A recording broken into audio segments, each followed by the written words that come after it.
Okay, good day. Ang pupuntuhan natin, yung nangyayari sa Senado na ang pinagtatalunan nila regarding sa mga balik-baril program or bawat rebelde na nagsusurrender ay may halagang 100,000. Physical na rebelde at saka firearms. Yun yung pinagtalunan nila Senador Tolpo at saka Secretary Galvez. So, matindi yung balitaktakan nila. Pero ang punot dulo ng usapan, nakikita ni Senador Tolpo na may korupsyon na nangyayari. Ang sagot naman ni Secretary Galvez ay wala naman directly, sabi niya. At mali naman daw ang akusasyon ni Senador Tolpo na sila'y korap. Ang sagot naman ng senador, hindi ikaw ang pinaparatang ko na korap. Kung baga, sinasabi ko na may korupsyon nangyayari. Kaya sabi, please investigate and the result. Now, if my allegation, it is not true based on your investigation, ay ako mismo magsusori sa publiko na mali ang akusasyon ko. So, sabi yan, in the next hearing, if you will not be proved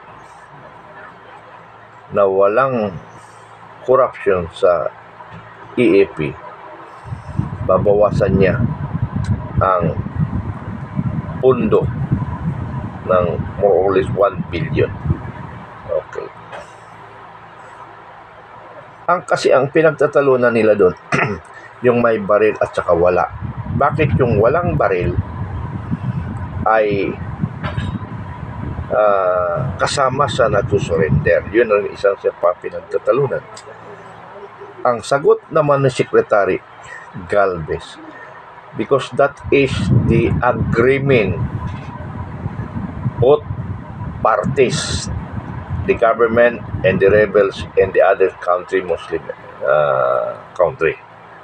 Mayroon kasing third party. Yun ang sagot ni Secretary Galvez.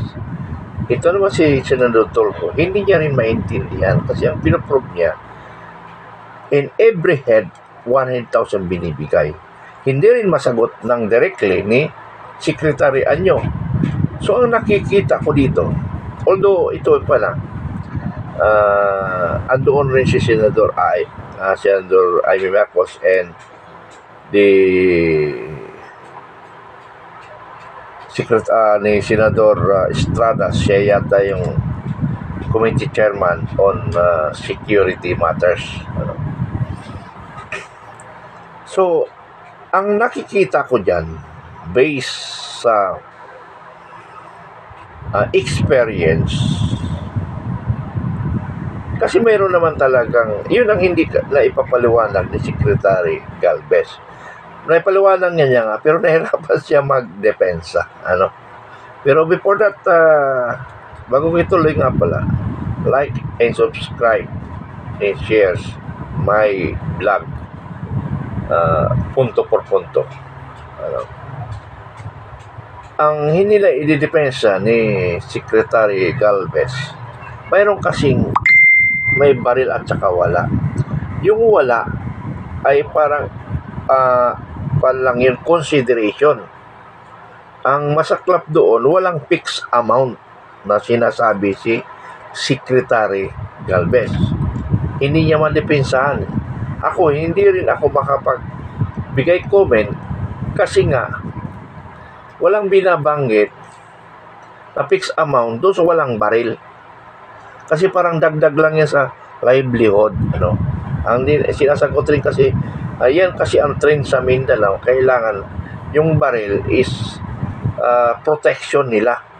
So, nagkamali siya sa sagot doon kasi yun daw ang takbo ng pan. Kasi ang pinag-uusapan dito, batas at policy. So, nahirapan talaga sekretarya nyo. Ang mahirap doon, baka nga totoo nga may corruption. Baka nga totoo may corruption. Kaya ang gusto ni ni Senador Tulfo, by the next hearing, by details siya. Dapat pa-depensa rin ni Kwan yun. Ni Secretary niyo. Pag hindi niya na-depensa, talagang may korupsyon na nangyayari. Sayang ang pera dyan. Sayang ang pera. Although, that is part ng strategy ng government para lang mabawasan o mawala ang problemang security sa buong bansa. Pero, alam niyo, malaki ang budget ngayon sa mga ganong sa peace process. Sa panahon namin, maliliit lang ang yung SOT matters will focus to SOT matters. Kasi ngayon, iba na yung kanilang iba nang tawag nila sa SOT. Pero that is also part of SOT. Kahit man anong palit ninyo ng pangalan, the original babalik pa rin ang concept of the SOT process. Kasi yun ang nakita natin. May Kunmon, Captain Kunmon. Kasama na niya si Captain na nag-general, nakalimutan ko siya. Apelyido, isang reserve officer. Goria, General Goria. Okay. Tatlo yan sila, nakalimutan ko isa. Now, doon sa SOT officer, nung ako'y operation officer, SOT officer ng 7 Division, lagi kong nagpe-present kami sa GHQ, lagi kong kinukontra na alisin na yung 30,000 per barangay. Bakit? Anong dahilan? Una, nagkakaroon lang ng korupsyon. Pangalawa, nagiging ineffective ang mga sundalong implementor. Bakit? Kasi alam nila may 30,000, ang dumarating lang sa kanila 5,000. And I will prove to that. Kasi ako ang evaluator ng division. Ako ang evaluator ng division. So alam ko yun. Mayroong 10,000, pero maswerte na ngayon 10,000. Almost 5,000. So inaalis ko yun. Bakit?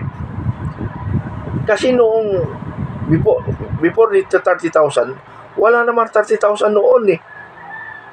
Wala naman 30,000 noon. Wala talaga. Doon lang sa magkukuha sa operational budget ng per unit. Katulad sa amin sa 19 IB, 19 Commando Battalion. But walang pundo ni piso doon na binigay ng national government. Kung hindi, doon lang talaga sa tinatawag na operation money na magkano kakarampot lang yun. Bakit napiperform namin ang mission? Ngayon mas malaki ang multiply by hundreds, hundreds hindi by multiply by 2, by hundreds, ganun pa rin ang accomplishment. Tingnan nyo ganun pa rin ang accomplishment. All nakalamang na lang konti kasi focus talaga ang gobyerno ngayon.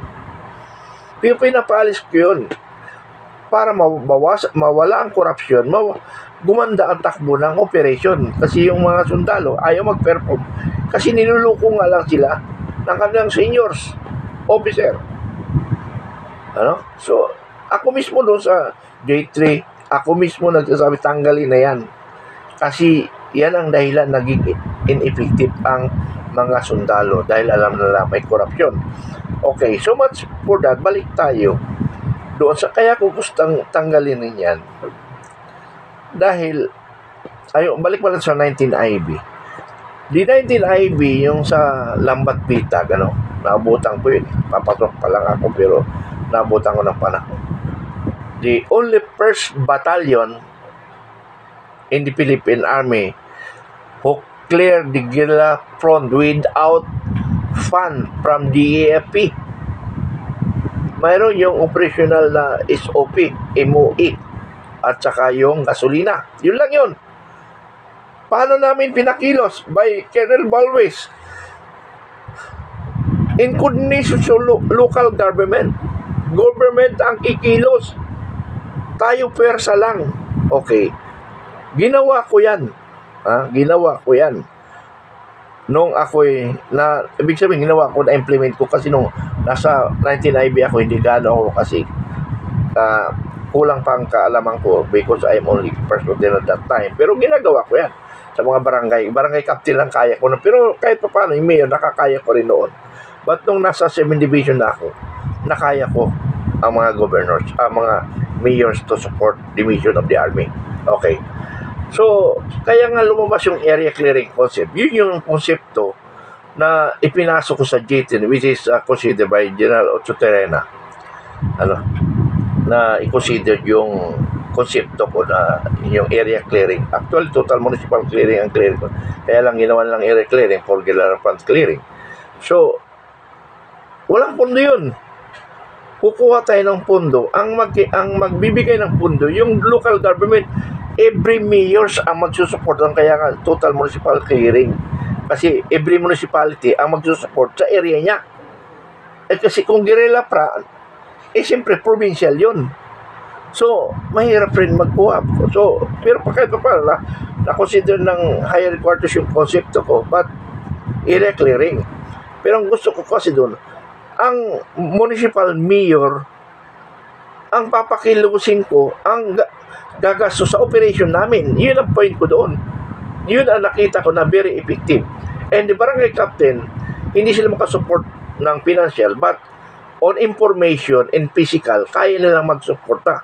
Kumbaga, special forces way, gamitin mo yung tao to support your mission. Kasi lugar nila yun eh. Tinutulungan mo lang sila. Yun ang mission, yun nasa isip ko.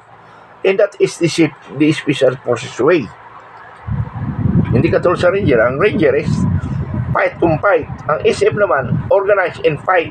Ganon yun. Okay. So much for that. Kaya pinagsama ko yung SOT at saka special forces. Kaya nabuo ko yung area clearing concept. Okay, balik tayo sa corruption na sinasabi sa Senado. Kaya nga, sa sunod hearing, alam ko hindi kayang depensahan rin ni Secretary Galvez yan. Bakit? Hindi niya nakukontrol rin yung ilalim na may katotohanan. So, tama lang si Senador Tolpo. Kaya lang sabi nga nila, pag sinabing Senador Tolpo, ay takot lahat ang taong bayan. Matigas si Senador Tolpo. May isa pa nga, pasok ko na lang to, konting may lang. Yung aming pension, sumbong daw kay Tolpo. Marami lang sumbong kay Tolpo, hindi niya kaya. Kasi individual yon. Individual kasi, pag individual, hindi ganong kinakagat ni Senador Tolpo o ng kanyang programa. Ang gusto niya, yung buo. Buo. Diyan matapang si Senador Tolpo. So, hindi lahat ng lumalapit kay Senador Tolpo ay na-aksyonan. I'm sorry, Idol. I'm sorry, Idol. Makatotohanan lang ako. Hindi lahat ng lumalapit kay Senador Tolpo ay natutulungan. Mag-comment kayo dyan kung totoo yung sinabi ko o hindi. Okay, so much for that. Sa corruption, sa gobyerno, hindi mawala. Kaya tama lang na bugbugin ni Senador Tolpo yung mga nasa gobyerno. Yung mga 5 o 6 po yung tao na... Then sana magmamatch pa rin. Isama mo na yung machine gun, isama mo cruiser weapon, kung ano pa mang weapon, kasama na dapat din. But I definitely take offense, Senator, that you are already telling us that there is a corruption. I believe that is not a correct accusation to us. Well, sir, I'm sorry. I'll stand by what I said. Meron pong corruption dito. Masaktan ka na, masaktan ka, I don't care. I'm talking on behalf of the taong bayan. Kasi nga, sir, very clear ng discrepancy dahil kung hindi po, kung hindi po talaga, kung wala po talagang korupsyon dito, sana nagmamatch tong numbers. Hindi po nagmamatch. At saka isa pa, dapat nag-imbestiga na kayo dati pa. Pinaliwanag nyo sa amin yung discrepancy. Ano nangyari? Yun lang po yun eh. Your Honors, Kasi we're talking of hundreds of thousands, may mga allegation pa nga, hindi nga natanggap daw yung yung pera. Your Honor, we are there. We are validating all Then prove to us na walang korupsyon. Then sabihin nyo sa amin bakit ganito kalaking discrepancy. Pag napaliwanag mo ng maayos, then babawiin kung sinabi ko rito. Your Honor. Mag-apologize pa ako sa'yo. Pero unless hindi mo ba ipaliwanag, then I'll stand by what I said, may corruption. Your Honor, the commissioning body is an international body that really facilitated the decommissioning. International bodies facilitating, pero sino nag-release ng pera? Tayo, Pilipino. DSWD nag-release ng Yes, pera. but To the recommendation of the body, kung ano may body sinasabi nyo. actually the body will not say that the individual is already validated. Considering that international body is those are experts from I know, sir, but you're in the military, right? Define combatant. Define combatant. combatant can be the actual Yes. individuals Yes. holding the firearms. Holding firearms. So, ibig sabihin, meron siyang firearms. Yes. So, the your job- definition, galing sa'yo, your definition of combatant is someone holding a firearm. So, yes. where is that firearm Sir, ng combatant na sumurrender na binigyan 100,000? Dapat magmamatch yan. Galing na mismo sa'yo, combatant is the one holding the firearm. you have Where are the firearms? sir ito nga natin sa ano. Hindi, last na sir, ano? At saka isa pa, sir, hindi ka ba nabulabog dito? 26,000 surrenderies na bigyan ng 100,000, umabot ng 2.6 billion and 4,000 lang firearms. Kasi kung ako, sir, sorry, I'm not saying you're corrupt. Sinabi ko sa loob ng organisasyon. Kung ako, sir, mababahala na ako. Kung ako, talagang hell break loose. Sir, I have said earlier that the decommissioning of combatants